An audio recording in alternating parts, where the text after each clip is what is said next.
Assalamualaikum warahmatullahi wabarakatuh.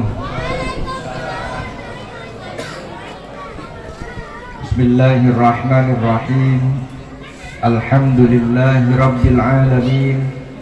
Assalatu wassalamu ala ashrafil anbiya'i wal mursalin Sayyidina wa maulana Muhammadin wa ala alihi wa sahbihi ajma'in. Rabbi shrah li sadri wa yassir li amri wahlul 'uqdatam min lisani yafqahu qawli. Amin. Amma ba'd. Engkang kaula hormati Ketua Paguyuban Boyolali Tersenyum. Rumiyin Pak, kula nalika belajar niku gadah konco gadah rencang ditakoni, dari mana Mas? Dari Bajul Kesupen. Nah, ternyata Bajul Kesupen itu daerah mana? Ya, daerah sono katanya. Ternyata Bajul Kesupen itu Boyolali Pak ya. Engkang kaula hormati para sesepuh pinasepuh kelompok Paguyuban Boyolali Tersenyum, bapak-bapak, ibu-ibu ingkang tansah kaula hormati, niki sedaya saking Boyolali sedaya niki Pak. Wonten tiyang wonten tiyang asing boten? Nek wonten tiyang asing kula mesake nek ngomong basa Jawa mangke Pak nggih. Baik bapak-bapak, ibu-ibu rahimakumullah, alhamdulillah pada siang hari ini kita masih diberikan kesempatan oleh Allah untuk menikmati, merasakan sengatan panas matahari. Mudah-mudahan sengatan panas matahari ini menjadi rasa syukur kita kepada Allah Subhanahu wa Ta'ala. Karena suatu ketika Rasulullah Shallallahu Alaihi Wasallam itu pernah membonceng Mu'adz bin Jabal. Mu'adz bin Jabal dibonceng oleh Rasulullah, berada di belakang beliau naik onta. Kemudian Rasulullah ini bertanya kepada Mu'adz, wahai Mu'adz, itu matahari kira-kira jalannya kemana dia? Kemudian Mu'adz bin Jabal ini menjawab, Allahu wa rasuluhu a'lamu. Allah dan Rasulnya itu lebih mengetahui kemana jalannya matahari. Kemudian Rasulullah ini memberikan penjelasan kepada Mu'adz bin Jabal, matahari ini berjalan terus dan berjalan sampai dia berada di bawah arasnya Allah. Kemudian dia bersujud, minta izin kepada Allah bersujud, kemudian diizinkan. Setelah diizinkan bangun dari sujud, matahari juga minta izin lagi kepada Allah supaya sujud terus-terusan.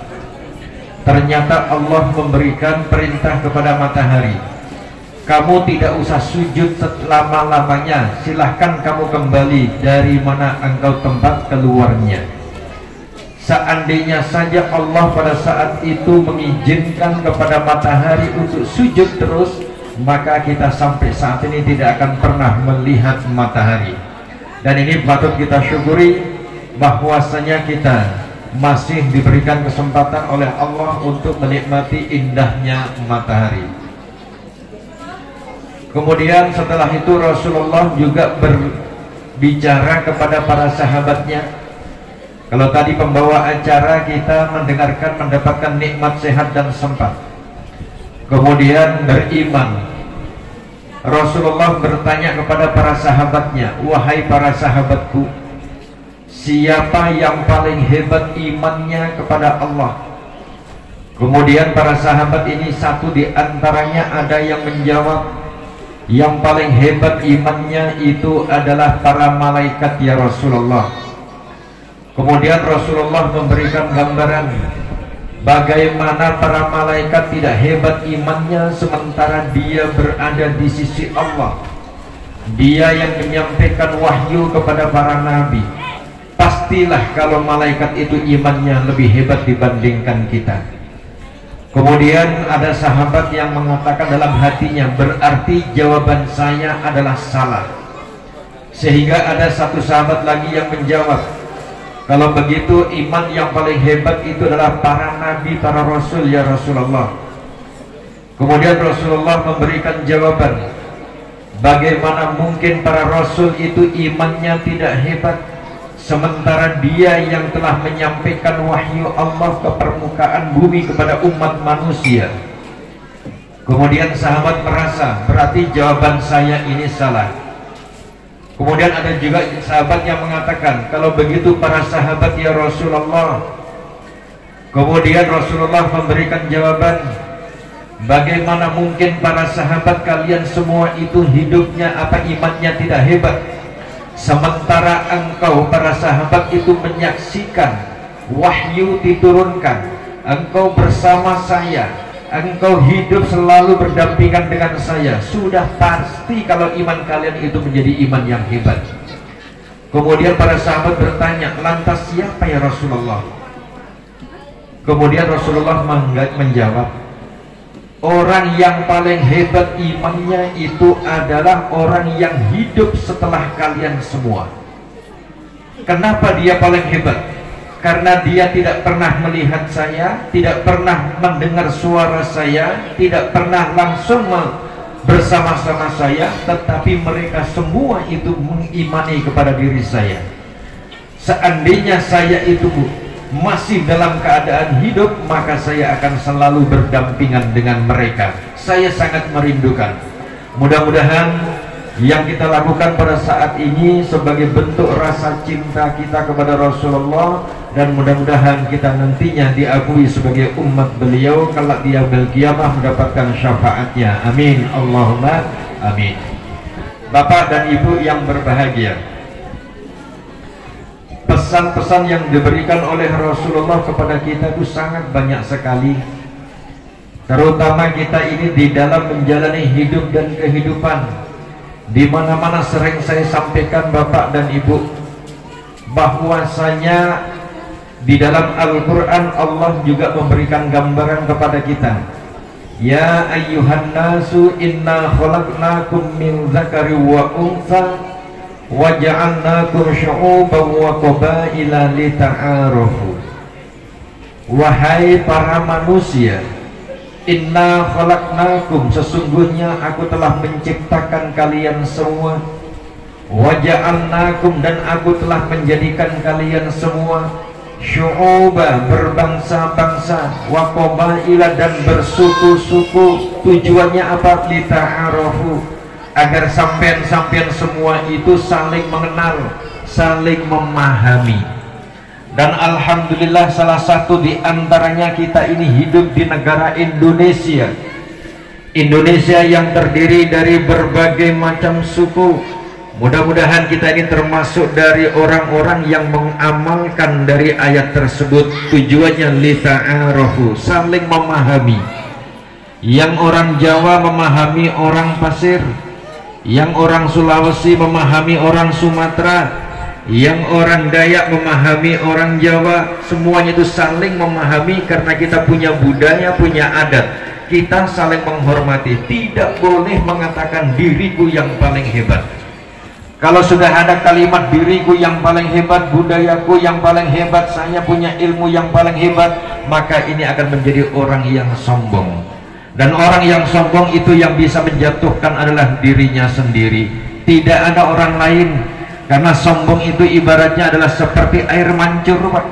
Semakin tinggi dia itu semakin naik, maka sampai di atas pun dia tidak akan bisa naik terus ke atas, tapi suatu ketika dia pasti akan jatuh.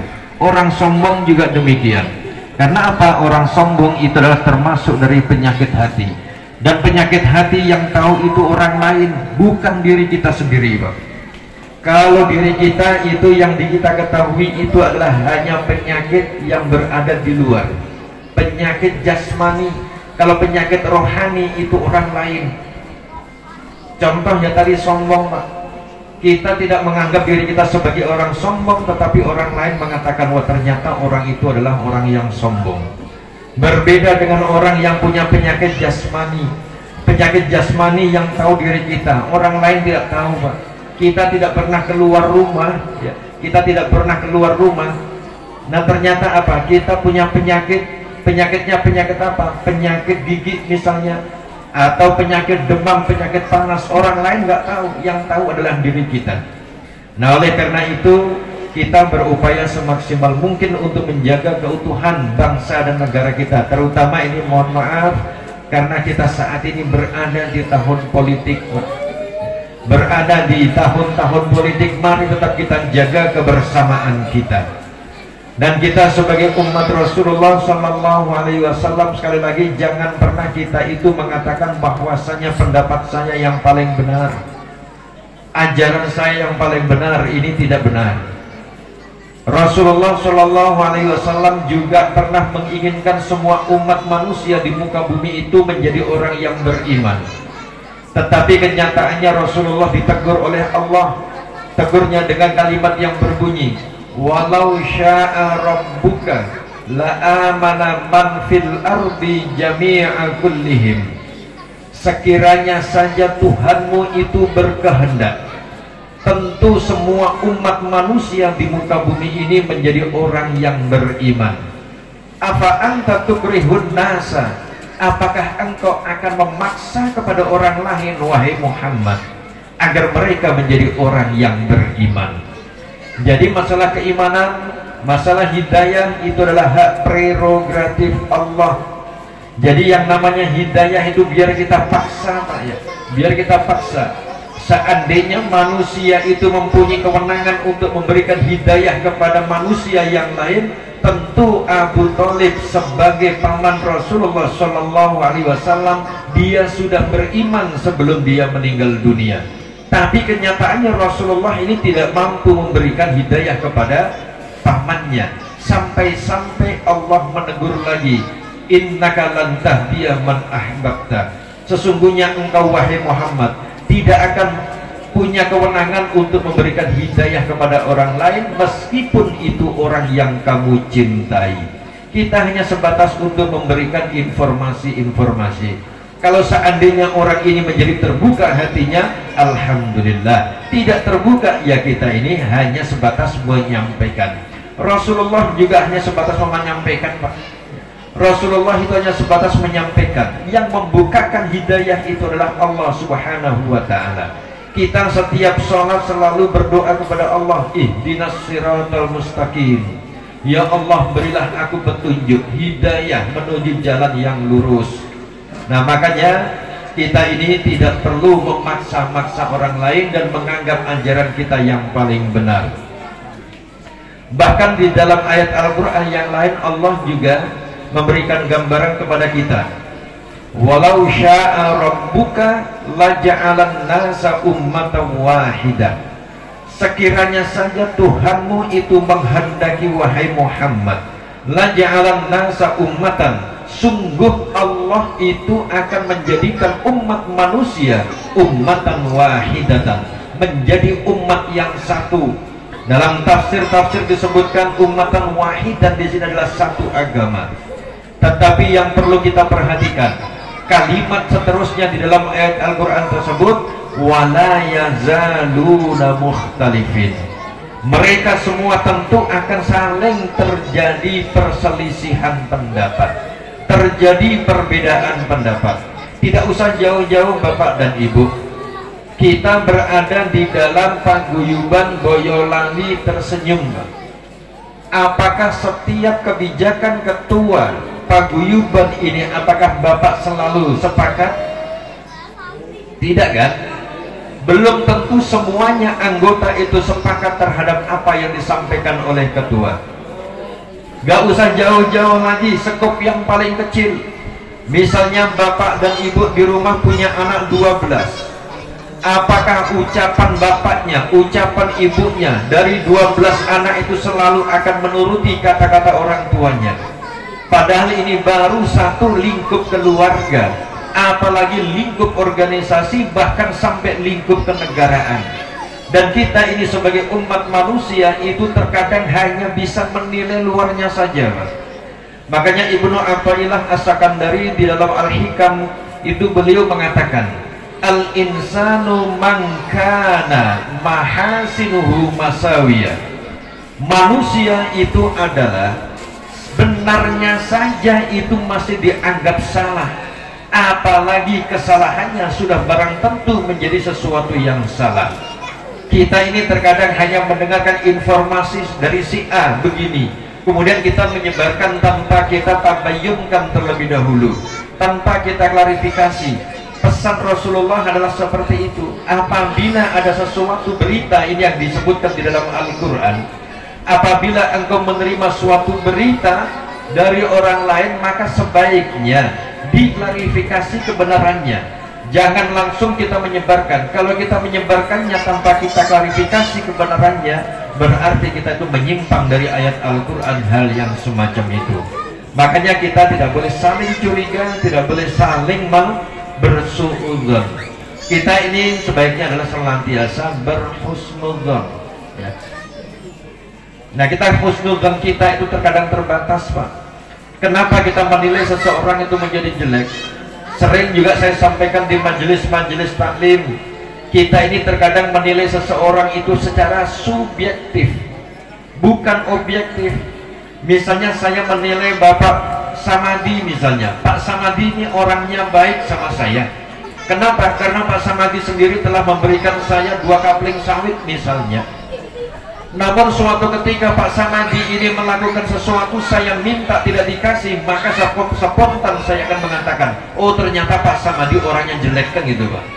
Karena apa? Karena kita menilai sesuatu baik dan buruknya itu karena imbasnya adalah adanya nilai positif bagi pribadi, bukan menilai dalam hal objektif yang berkaitan dengan orang banyak.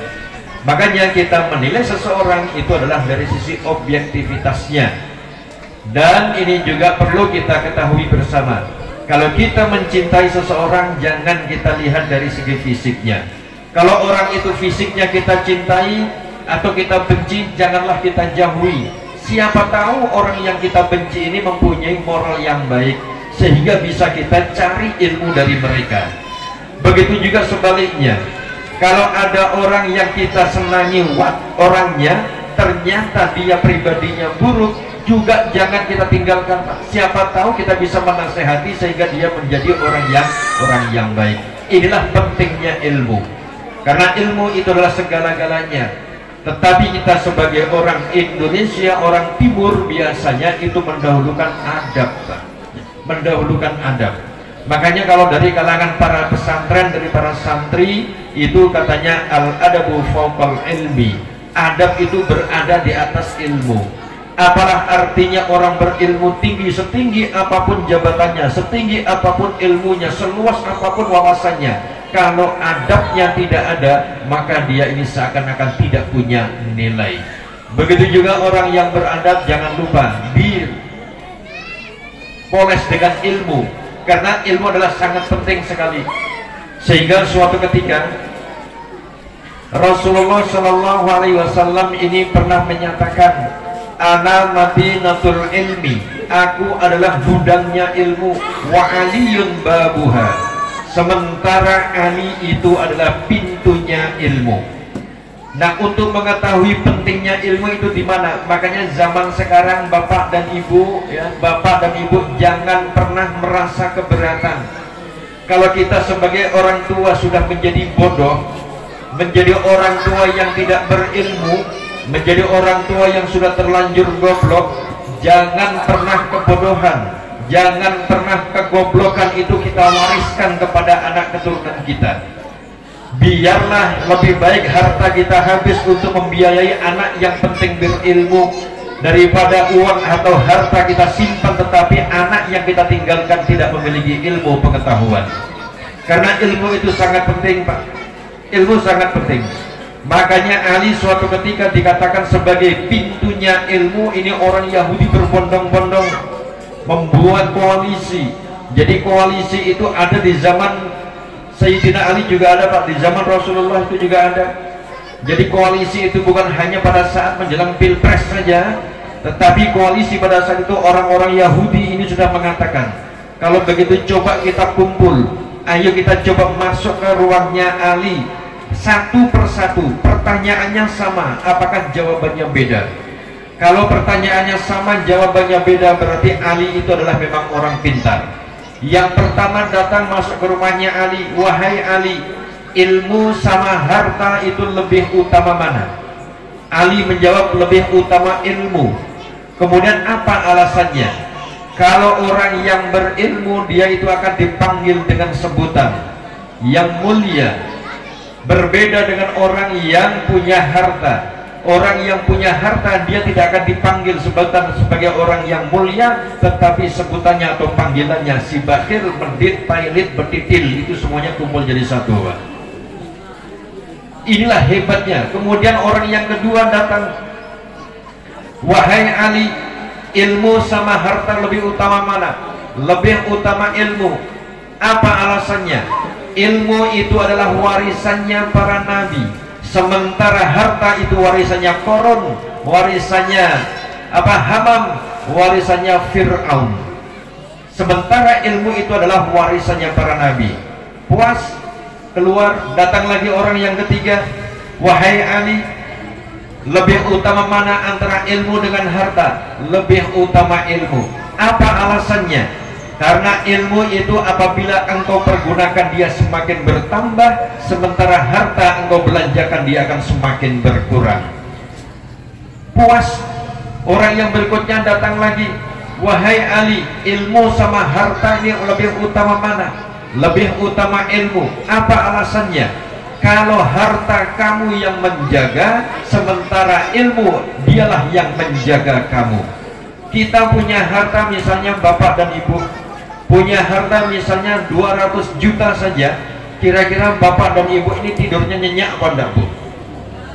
Orang yang punya uang 200 di dalam rumah, kira-kira nyenyak enggak tidurnya? Apalagi kalau rumahnya itu masih kayu, papan bolong-bolong. Ini kira-kira bagaimana perasaan kita? Seandainya kita itu orang yang berilmu, hartanya itu tidak mungkin disimpan di dalam rumah, sehingga ilmulah yang akan menjaga kita. Beda dengan harta. Kalau harta itu kita yang menjaga, bisa jadi kita itu kalau punya uang sampai 200 juta yang tidak pernah melihat uang banyak, barangkali kita akan pesan berangkas. Setelah berangkas kita masukkan ke dalam, barangkali itu kita buatkan cor-coran. Kemudian setelah dicor, mungkin pintunya terbuat dari besi, kita las lagi, kita gembok lagi, jangan-jangan di luarnya kita kasih lapis listrik. Nah, ini banget kan gitu, Pak ya. Ini yang namanya apa? Harta itu kita yang menjaga, sementara ilmu itu adalah ilmu yang menjaga kita. Oleh karena itu, mari bagi kita bapak dan ibu, ibaratnya apa yang kita miliki, sementara anak-anak kita masih memerlukan biaya untuk pendidikan, mari kita bangkitkan. Terutama kita pada saat ini berada di daerah penyangga ibu kota negara. Jangan sampai nanti kita itu menjadi orang yang plonga-plongo, tidak mengetahui apa-apa, sementara orang yang datang berduyun-duyun, dia yang dibawa adalah isi kepala. Sementara kita ini isi kepala nggak ada, isi dompet juga kosong. Nah, ini. Nah, oleh karena itu mari kita semangat untuk memberikan kesempatan kepada anak-anak kita. Tadi sudah saya sampaikan, seandainya sekarang kita ini menjadi orang bodoh, jangan sampai kebodohan itu terwariskan kepada anak-anak kita, generasi kita, karena ilmu yang begitu sangat luar biasa. Kemudian daripada itu datang lagi orang yang masuk ke rumahnya Ali. Wahai Ali, ilmu sama harta itu lebih mulia mana? Lebih utama mana? Jawabannya lebih utama ilmu dibandingkan harta. Kenapa? Karena ilmu itu apabila engkau sedekahkan, dia ini tidak akan merasa berkurang. Sementara kalau harta engkau belanjakan, dia akan semakin menipis, menipis, menipis. Apalagi kalau pada saat kita itu punya uang banyak, kebetulan punya tanggungan di luar, kan gitu Pak ya, punya tanggungan di luar, orang yang datang ini menagih, jangan-jangan uangnya ada, tapi kita justru ditagih oleh orang, pura-pura menjadi orang sakit. Nah, ini sekali lagi saya sangat mengharapkan, karena Rasulullah itu datang juga membawa ilmu, Pak. Rasulullah itu mengajarkan juga ilmu, meskipun Rasulullah itu disebutkan sebagai orang yang ummi, tidak pandai membaca, tidak pandai menulis, tetapi beliau sangat memberikan perhatian terhadap ilmu. Yang pertama, bagi orang yang mengajarkan ilmu, orang yang mengajarkan ilmu, Rasulullah itu diriwayatkan oleh Imam Ash-Shibli, itu katanya adalah innallaha wa malaikatahu wa ahlas samawati wal ardi wan namhatan namlata fi juhriha wal hutu fil bahri la yusallu ala muallimin nasi al khaira. Sesungguhnya Allah, para malaikatnya Allah, penduduk langit, penduduk bumi, bahkan sampai semut yang berada di dalam lubangnya dan ikan yang berada di lautan, itu selalu mendoakan kepada orang yang mengajarkan kebaikan kepada orang lain. Ini sangat luar biasa. Maka beruntunglah bagi bapak-bapak, ibu-ibu yang kebetulan punya profesi sebagai seorang pengajar. Dan pengajar itu tidak hanya berada di dalam dunia yang formal, misalnya non formal, di langgar, di musola, di masjid, mengajarkan alif, ba, ta, sa, itu insya Allah akan menjadi sedekah jariah bagi guru. Bagaimana tidak, kita pada saat berada di masjid ada anak-anak yang buta huruf, tidak bisa membaca Al-Quran, lantaran bapak-bapak dengan penuh keikhlasan mengajarkan alif, ba, ta, kemudian alhamdulillahirabbil alamin, sampai anak ini tua, dewasa, anak ini besar, remaja, dewasa, sampai tua, ini dihafal, diingat. Bahkan kalau seandainya kita mengajarkan suratul Fatihah, dia itu akan menjadi rukunnya sholat, dia diamalkan, maka itu insya Allah menjadi jariah bagi kita. Apalagi kalau anak yang kita ajarkan kemudian dia juga akan mengajar kepada orang lain, itu insya Allah akan sambung sinambung. Dan itu sampai terbawa pada saat kita meninggal dunia, Pak. Kalau tidak percaya bapak-bapak, silakan mati aja dulu, nanti saya doakan, Pak. Ya, sampai apa tidak doanya? Kalau tidak sampai, nanti tolong dibawakan HP juga, Pak. Ya, nanti kalau sampai tolong di WA. Ya, nih. Nah, kemudian ini yang bagi pengajar, bagi anak yang belajar. Ini Rasulullah juga sangat memberikan perhatian. Barang siapa yang melangkahkan kakinya untuk menuntut ilmu, maka Allah ini akan memudahkan langkah kakinya untuk masuk ke dalam surganya Allah. Ini kan sangat luar biasa. Padahal Rasulullah itu tidak pernah belajar secara formal, tetapi beliau memberikan pendidikan kepada umatnya jangan sampai menjadi orang-orang yang bodoh.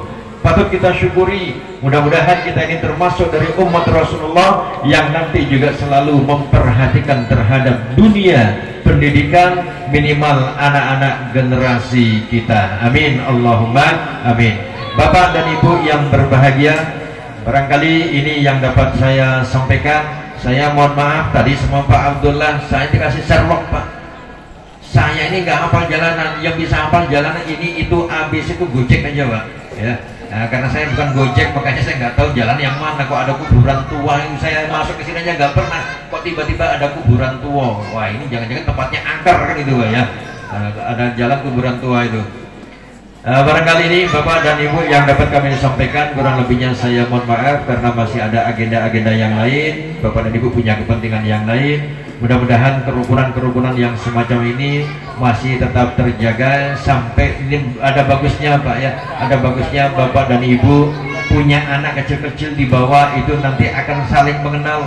Begitu juga kalau yang punya cucu silahkan dibawa, yang belum punya cucu segera terbitkan cucunya, ya.